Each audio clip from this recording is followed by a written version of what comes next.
কোন একক নেতার বিজয় হবে না, কোন একক দলের বিজয় হবে না, কোন একক জোটের বিজয় হবে না।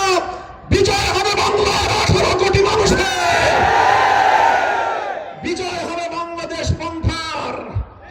আমরা যারা বাংলাদেশকে ভালোবাসি, হিন্দু, বৌদ্ধ, খ্রিস্টান সহ সকল ধর্মাবলম্বীদের ধর্মীয় সম্প্রীতির বাংলাদেশ গড়তে চাই। দুর্বলের উপর সবলের কোন জোর চলবে না।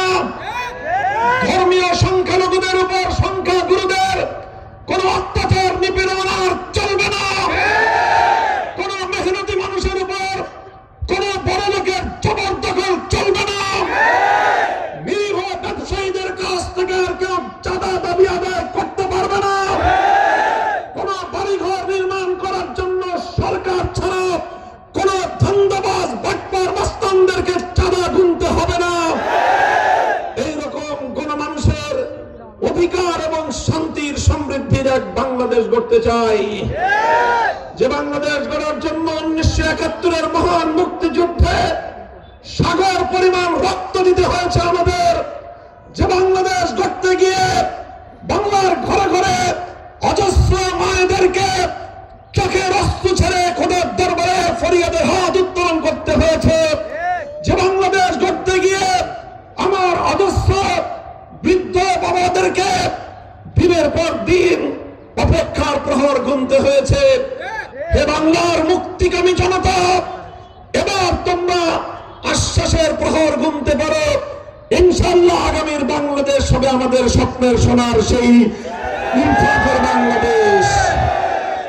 শহীদ শরীফ ওসমান হাদি যে ইনসাফের কথা বলতে বলতে জীবন দিল, শহীদ শরীফ ওসমান হাদি যে ইনসাফের বাংলাদেশ গড়তে লড়াই করতে করতে হাসি মুখে প্রাণ দিল, আমরা বলতে চাই সেই ইনসাফের বাংলাদেশ যদি আমরা গড়তে না পারি, শরীফ ওসমান হাদিদের আত্মা কোনোদিন আমাদেরকে ক্ষমা করবে না।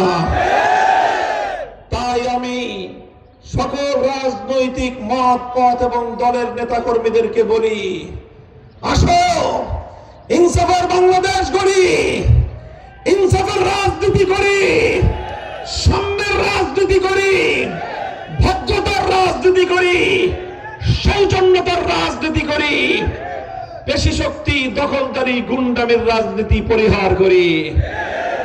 যদি আমাদের এই নির্মোহ এই আবেদন তোমাদের কর্ণকুহরে প্রবেশ না করে, তাহলে আমাদের স্পষ্ট পয়গাম, আমরা তোমাদেরকে আজ আহ্বান জানাই।